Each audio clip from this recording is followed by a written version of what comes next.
o sino das notificações. Olá, meus ilustres amigos e amigas, bem-vindos a mais um vídeo no meu canal, no seu canal, no nosso canal, Verdades Ocultas da Bíblia. Exatamente, estamos aqui, olha aqui, ó, o ilustríssimo professor, historiador, doutor André Leonardo Chevitarese. Ele está no excelente podcast do Cauê Santos. Então já quero dizer uma coisa aqui para vocês. Este podcast é muito bom. Tem excelentes entrevistas. Estou falando sério. Se inscreva lá nos canais, tá bom? No Cauê Santos e também no Cortes Cauê Santos. Se inscreva lá. Tem muito conteúdo de qualidade lá para vocês. E também se inscreva no canal do professor André Chevitarese. Você pode concordar, você pode discordar dele, mas é um doutor em história, tem algo a transmitir, tem algo a passar. E ele vai falar algo muito interessante sobre essa perspectiva do Jesus histórico. E aí, para você, Jesus existiu? Jesus não existiu? Você é adepto da teoria flaviana, você é adepto da teoria dos essênios, você é adepto de que Jesus foi um filósofo, você foi adepto de quê? Deixa aqui nos comentários, já pode comentar aqui já desde agora. Concorda com a teoria do Jesus histórico aí, científica, do professor André Leonardo Chevitarese, assim que a academia estabeleceu, não só no Brasil, mas no mundo inteiro? Então bota aí, Jesus existiu. Se você concorda que ele existiu, e coloca Jesus não existiu. Se você concorda assim que Jesus não existiu. Mas olha, vou te dizer, hein? Esse corte aqui, eu assisti a entrevista. Rapaz, este corte aqui, doutor Leonardo Chevitarese vai falar coisas muito interessantes. Você consegue ouvir o contraditório ou você é daquele grupinho que só a minha opinião vale e eu não vou ouvir os demais? Você sabe, aqui no Verdades Ocultas da Bíblia, nós ouvimos todas as pessoas. Vamos ouvir aqui o doutor André Leonardo Chevitarese. Eu vou comentando daqui, vocês vão comentando daí. Beleza? Sabe como é que funciona, né? Então, já que vocês sabem, vamos lá, vamos ouvir o doutor, professor, historiador André Chevitarese. Vamos embora, vai fazendo aí seus comentários também, vai colocando suas considerações aí. Vamos embora.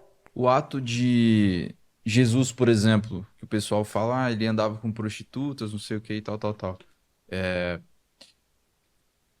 Ele estava adquirindo seguidores também, né, ganhando força. O Estado talvez não poderia ter condenado ele a agir contra o Estado por justamente implantar esse senso crítico ali no pessoal da época, nesse sentido. Falar, o Estado está fazendo alguma coisa... Existem escravos, não sei o quê, a gente é contra a escravidão, não sei. Tô pensando aqui. Não, eu te diria o seguinte, sabe, Cauê? Eu não estou me referindo a Roma como uma democracia, nem como uma tirania. É um império. E o que Jesus fez num pequeno movimento de resistência camponesa, por que esses caras estão resistindo? Porque no contexto imperial romano, pesam sobre os camponeses não apenas os galileus, mas os camponeses da Gália, da Bretanha, da Península Ibérica, os camponeses do Egito, da Síria, sabe? Calma aí, eu já sei o que vocês vão falar, eu já sei. Eu conheço os reclamantes. Cadê as evidências do movimento de resistência? Que não sei o que, revolucionário e Marx. Calma! Vamos ouvi-lo. Calma. Segure os seus dedinhos, que já estavam aí digitando. Calma. Vamos ouvir o professor. Calma. Segura um pouco, calma. Eu vou dizer o momento certo para você começar a colocar seu comentário. Calma. Espera aí, em relação a esse assunto. Calma. Sabe, do que chamaríamos hoje Turquia, que é as províncias lá da Bitínia, do Ponto.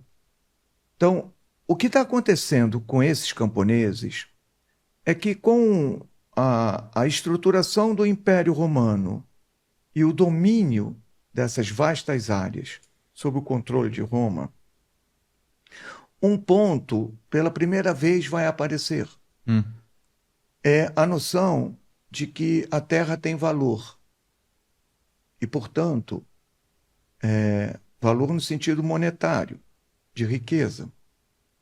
E, portanto, no processo de construção do império, ela passa a ser lida como uma propriedade privada, que se compra e que se vende, em oposição a um controle comunal da aldeia.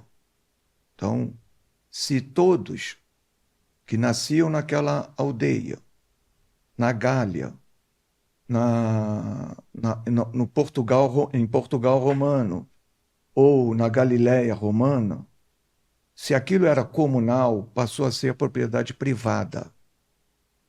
Então, esses camponeses começam a perder suas propriedades, seus bens, seus meios de produzir a terra, as redes, os barcos que saíam para pescar.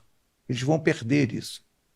Ó, isso é um fato. Calma, não começa a reclamar. É isso que ele está dizendo aqui, ó. Da onde eu dei o play até o momento. Isso é um fato. Isso aconteceu. Isso é história.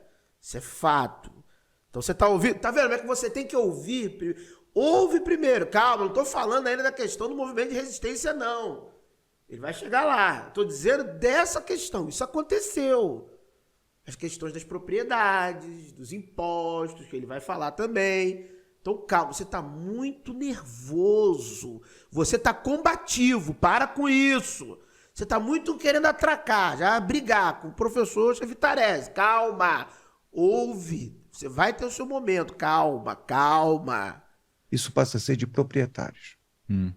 Então, isso já é um ponto de tensão violento. Ato contínuo vão incidir sobre esses camponeses, em todo o Império Romano, 3 grandes impostos. O imposto para o império, porque o império só existe porque tem tributos que ele vai receber, que serão canalizados normalmente para a capital do império, no caso em questão, para Roma. Perdão, Segundo, André, a gente tá falando em que época exatamente ali? século Aqui- I. Eu estou me referindo a Jesus mesmo. Bem na época ali. Sim. Aqui é Brasília. Segundo ponto, o Império Romano, ele não existe, como aliás nenhum império no mundo antigo, moderno ou contemporâneo, nenhum império existe sem a colaboração local.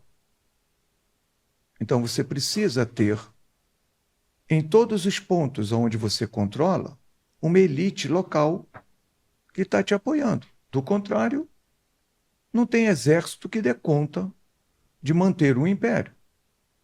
O Império Americano hoje existe porque, nas mais diferentes regiões em que ele controla, ou exerce hegemonia, existe uma elite local Sim. que respalda esse império, ou essa lógica imperial americana. Em Roma é a mesma coisa. Então existe uma elite local judaica que está também se beneficiando do próprio império, e o império se beneficiando dela. Esses caras também cobram pela terra, pelo barco, pela rede. Ó, também está pegando dos camponeses bens, mercadorias. Pausa rápida aqui. Se você assistiu até aqui, considere se inscrever no canal. Isso nos ajuda a trazer convidados cada vez mais incríveis e ter conversas mais interessantes. Então, se inscreva no canal e ative o sino das notificações para não perder nenhum episódio. Então, de volta ao podcast. Ó, eu tô inscrito no canal de corte, eu tô inscrito no canal de cortes e também tô inscrito no canal Cauê Santos. Então, faça o mesmo. Vamos lá, calma. Professor André Chivitarese, ele vai explicando devagarzinho. Vai com calma. Você já estava querendo reclamar de novo. Você é impaciente, você. Calma, rapaz. Calma. E por fim, Por fim, no caso judaico específico, terceiro. tem um templo que vive também de ofertas. E o grosso dessas ofertas reside sobre esse universo campesino, nas grandes festas judaicas. Em suma, de cada 4 peixes que os caras pescam, um fica com eles. Nossa. 3 vão embora. Sério? Sim, é uma violência. Mas isso não é o André Chivitarese quem está dizendo. Isso são cientistas que se reúnem em congressos nacionais e internacionais, que estão publicando livros, que estão demonstrando, por meio de documentos romanos, como esse processo se dava. Ó, até agora ele está falando do contexto do universo ali da Palestina do século I. Ele ainda não falou desse movimento campesino de resistência. Ele falou o contexto. E aí, nesse movimento campesino de resistência, estaria inserido o personagem do Jesus histórico. Ele vai explicar. Calma. O professor André ele vai gradativamente, paulatinamente. Vai, calma, nós vamos chegar lá, vamos lá. Então há uma violência. Então o que faz o movimento de Jesus com ele vivo? O movimento de Jesus com Jesus é o que eu chamo. Porque existe o movimento de Jesus sem Jesus, quando Jesus já morreu. O que Jesus faz? Ele instaura um império, né? Que ele chama o reino de Deus. Então existe o Império Romano e esse cara, como a referência dele, política, é um império romano. Ele instaura o reino de Deus. Agora vocês podem falar, agora vocês podem digitar aí o que vocês quiserem. Vambora, porque... Mas esse império, professor André Chivitarese, implementado pelo Jesus histórico, na perspectiva acadêmica, científica, da qual é o que temos de majoritário hoje entre os historiadores, inclusive aqui no Brasil, só tem uma questão que já tem antes esse reino de Deus na literatura judaica, tipo enoquiana, na literatura dos macabeus, sabe? Já se fala de reino vindouro. Entendeu? Então já tem uma galera que já está falando de reino de Deus. Alguns irão interpretar que os essênios também já estavam falando desse reino de Deus. Esse reino de Deus já estava ali muito antes do Jesus, inclusive nos macabeus, o reino vindouro. Entendeu? Então esse reino messiânico está transbordante na literatura enoquiana, por exemplo, que era a literatura ali do judaísmo popular, de acordo até com nosso PhD, doutor, teólogo, professor Oswaldo Luiz Ribeiro, e algo que eu também já demonstrei aqui, abrindo os textos enoquianos, tanto fragmentos que são fragmentos da Caverna 4 de Qumran, em aramaico, tanto ali o livro das parábolas, né? Então, eu não consigo ver necessariamente que a pessoa do Jesus histórico teria feito essa implementação. Eu trago isso, ainda que seja para um número reduzido de pessoas. Isso aí já estava ali, né, circulando no meio popular, e podem ter atribuído isso ao personagem, porque era um anseio de já mais de 2 séculos. Então pode ter existido apenas uma atribuição literária, porque isso já estava em voga, já estava ali no bojo dos acontecimentos daquele judaísmo ali, do século II ao século I da Era Comum, século II antes da Era Comum ao século I da Era Comum. Então, bom, é apenas a minha opinião sobre isso. Vamos lá. E quais são as bases do reino de Deus de Jesus? Primeiro, um reino de justiça, em oposição à injustiça de César. Segundo, um reino de paz, em oposição ao reino de guerra de César, representando o Império Romano. Terceiro, um reino de comensalidade, de comida, fartura, de sentar na mesa com pessoas com quem você normalmente não sentaria. Aí entra a prostituta, entram aquelas pessoas marginalizadas, que essa é a dimensão do cara. Em oposição a um reino de César, da carestia, onde de 4 peixes os caras levaram 3 e eu passo fome. Tudo bem, mas isso já existia, professor. Isso já existia. Para mim, você está... Minha opinião, você está descrevendo. O que eu li, o que eu vi, o que eu estudei, você está descrevendo.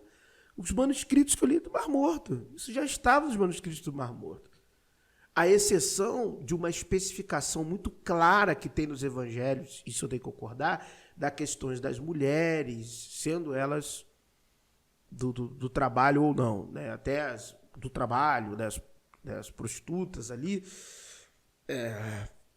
Tirando esse muito claro que há esse apelo nos evangelhos, sim, mas isso já estava lá nos essênios, esse reino de Deus de comum partilha de bens e fartura, comida, ninguém passa fome. Aí você tem até as passagens das multiplicações, que são contraposições também a estas questões imperiais, mas já existia. Não é algo... Porque dá a impressão, professor, você falando, que é algo exclusivo do personagem Jesus. É exclusivo dele, só que não é exclusivo dele.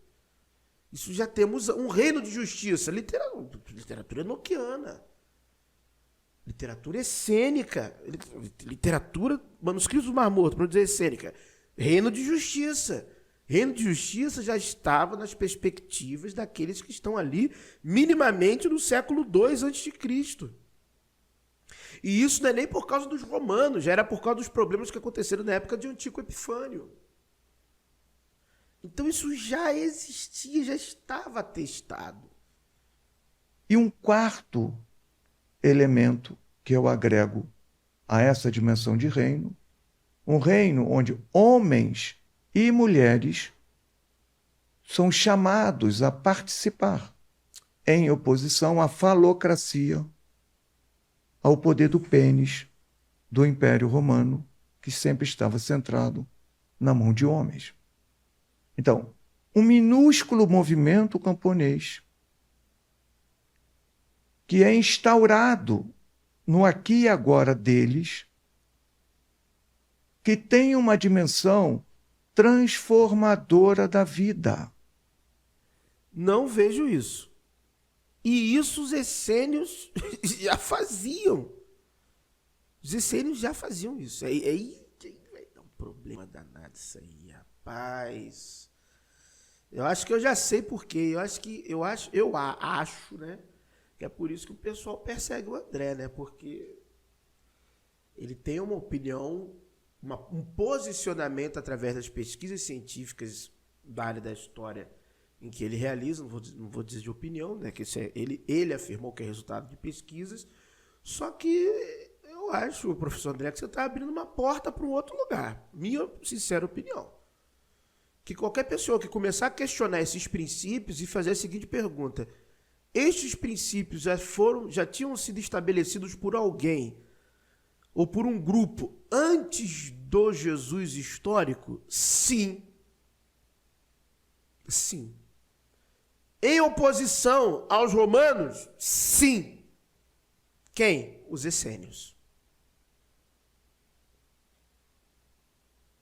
Eu acho que estamos criando um outro problema.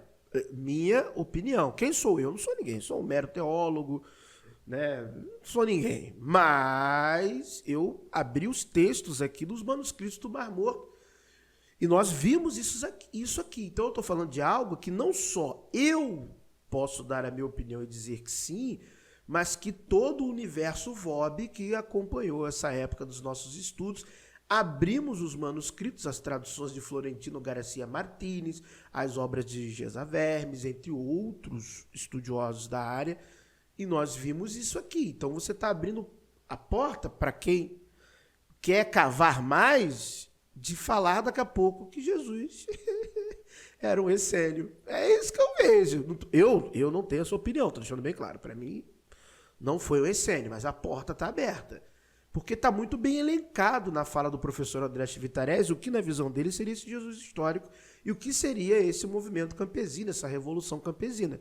Aí essa revolução campesina, ou estas ações de resistência campesina que estão sendo elencadas pelo doutor André Vitarese, são coisas que os essênios já estavam estabelecendo ali, minimamente, no século I, antes da figura do Jesus histórico. Social não é um movimento religioso. Ah, e lembrando, livros que nós abrimos aqui artigos científicos e acadêmicos do mundo inteiro, alemães. Nós lemos aqui artigos científicos até falando da questão feminina entre os essênios.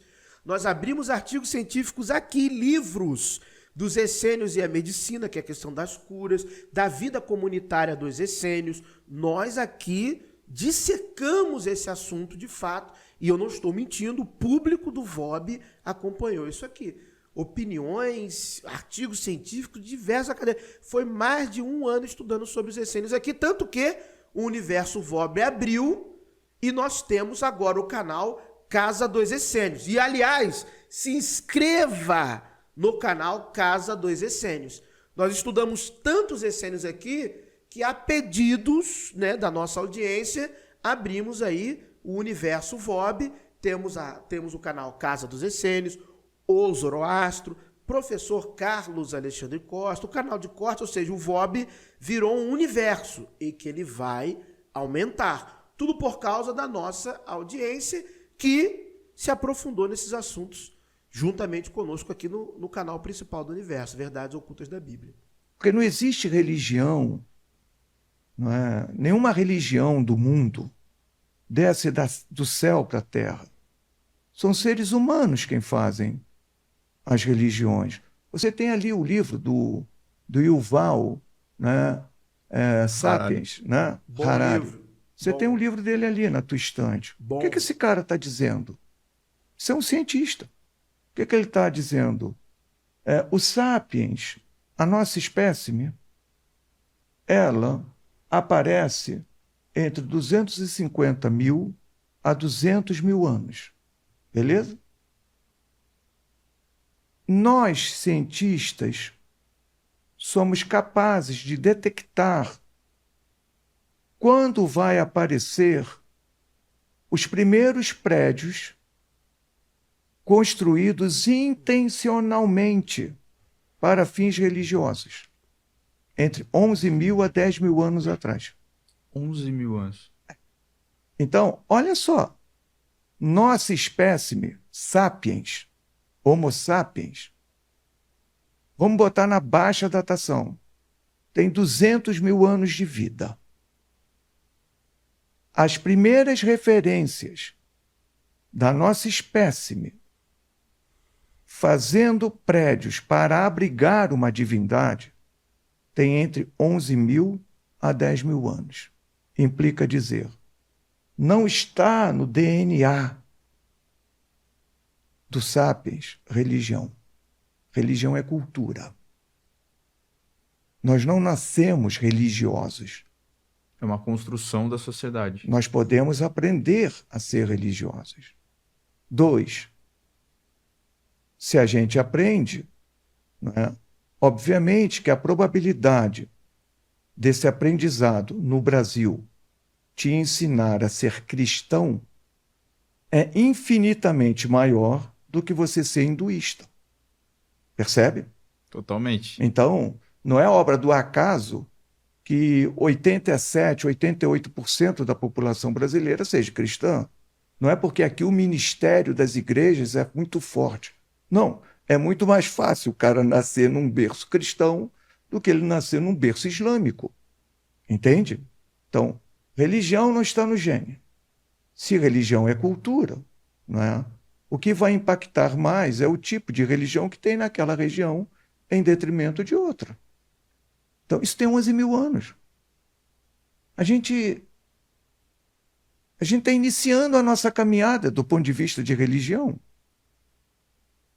Outro dado interessante que os cientistas nos dão: monoteísmo aparece no último milênio antes da Era Comum, particularmente com os persas.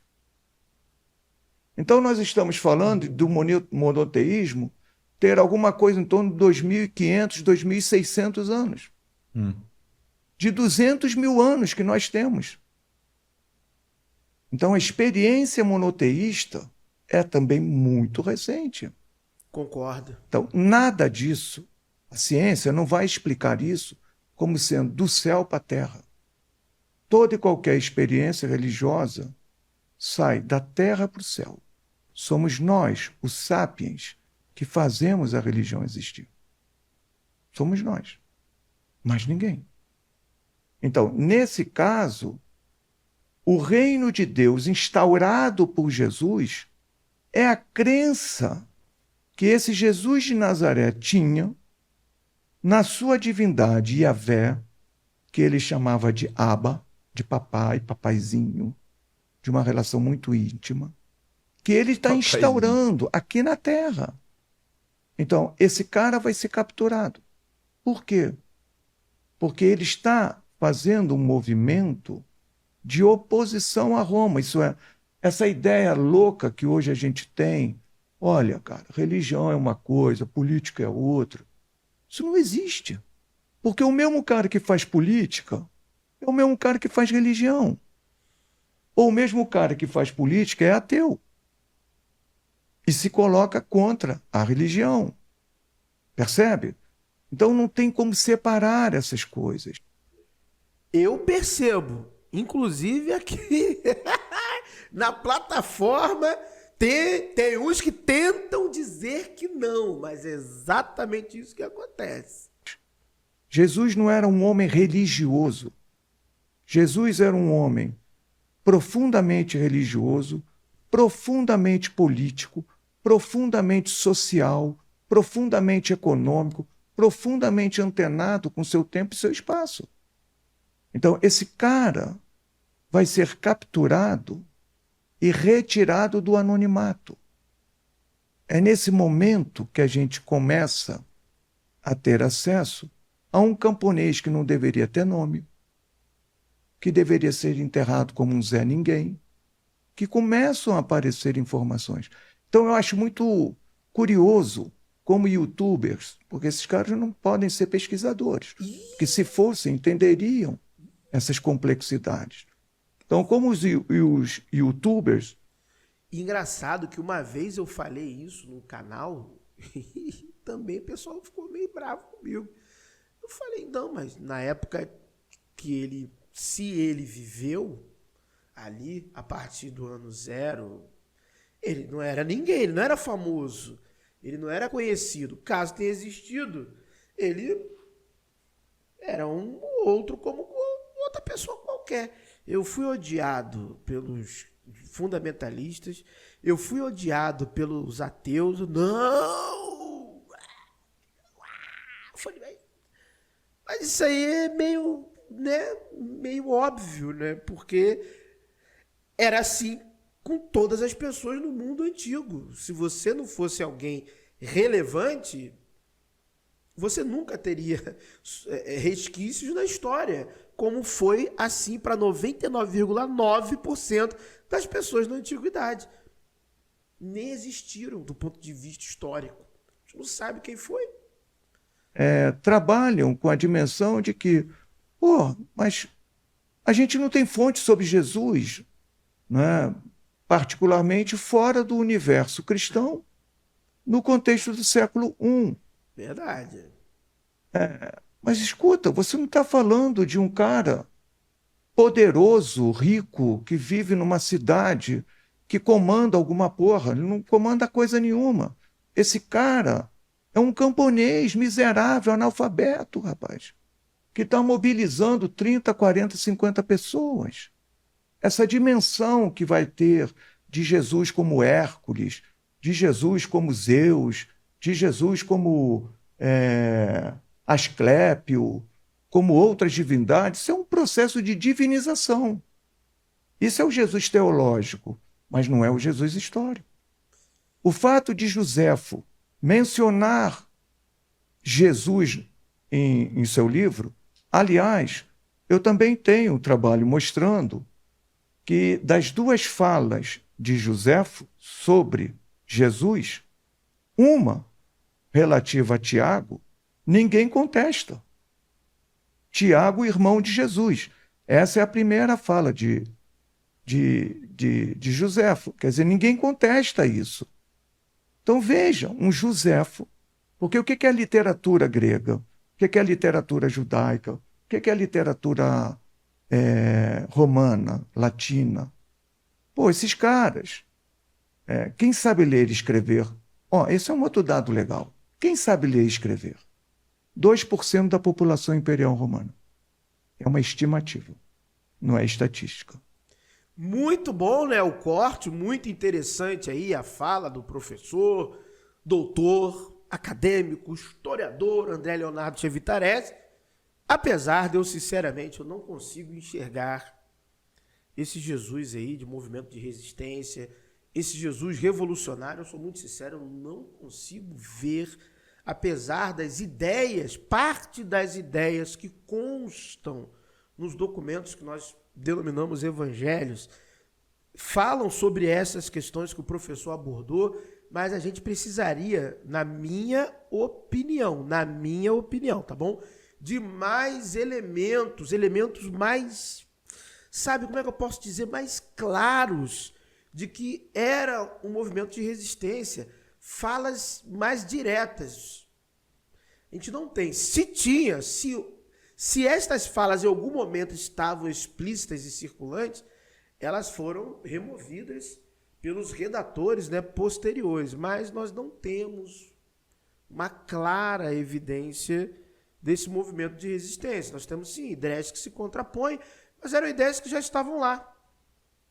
Não eram ideias originais do personagem. Desculpe, é minha sincera opinião e visão de quem se debruçou sobre, ao mínimo, parte da documentação do judaísmo do Segundo Templo.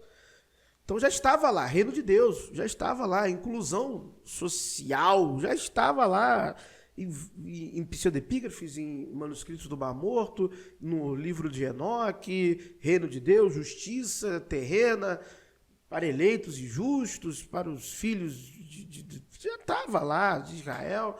Isso já era constante na documentação. Então não é uma originalidade de Jesus. Agora, eu penso da seguinte forma: carecemos de mais pesquisas, mais evidências, aumentar mais o nosso escopo e quem sabe aí futuramente algum achado arqueológico, alguma coisa que de fato nos ajude a compreender de maneira histórica se esse personagem Jesus existiu. Tomando a fala do professor doutor Oswaldo Luiz Ribeiro, eu tenho também uma perspectiva de que existiu alguém existiu. Agora, quem foi essa pessoa, nós não sabemos. O eco é muito grande, o movimento, né, ele se tornou muito grande já no final do século I, né, já tem um eco entre classes baixas, mas temos um eco persistente e que não tem nada a ver, desculpe ser bem sincero, com adesão unicamente, exclusivamente de romanos. Me perdoe, porque não é isso que temos na documentação. Tá? Então não é só isso. Só romanos aderiram, é coisa de romanos, invenção de desculpa. Mas tem muito mais do que isso. Tem uma gama maior, um universo de comunidades distintas, falando distintamente sobre esse Jesus, o que acaba descredenciando, né, algumas teorias que você tem ali, né, Joseph Etios, que tem alguns problemas ali na colocação dele, né, entre outras questões que a gente pode abordar mais no futuro. mas sempre é bom ouvir o contraditório. Esse é o processo dialético para que nós possamos formar a síntese do nosso pensamento. Tome cuidado quando alguém fala, não ouça fulano, não ouça ciclano, isso aí é meio estranho. Você previamente censurar a pessoa. Não quer dizer que eu concorde com tudo que foi dito pelo professor André Chevitarese, você viu aqui, mas o respeito, é um estudioso, é um acadêmico, deve ser respeitado como ser humano, não é digno de nenhuma ofensa, muito pelo contrário, mas de um diálogo aberto e sincero. E eu tenho certeza que ele tem muita coisa a nos ensinar. Não é a primeira vez que reagimos ao professor, doutor, historiador André Chevitarese aqui no VOB e com certeza não será a última, concordando ou discordando, mas sempre de maneira respeitosa. Muito obrigado por terem assistido a mais um vídeo no canal Verdades Ocultas da Bíblia. Que o verdadeiro Deus abençoe a todos. Se inscreva no canal, torne-se membro do canal a partir de R$ 4,99. Meu amigo ateu, meu amigo agnóstico, se você não crê em um Deus, para mim está tudo certo. Desejo do fundo do meu coração, de maneira sincera, que a sorte e a fortuna lhe acompanhem. But if I lay down and I play dead and I stay dead, maybe you'll get sick of being the monster out of my head, under my bed, think you're something out of my nightmares, standing right there. But if I lay down and I play dead and I stay dead, then will you get bored of killing me? Silhouettes of you are like a taunt. Never really know just what you want. With you I don't ever feel calm. I can feel the sweat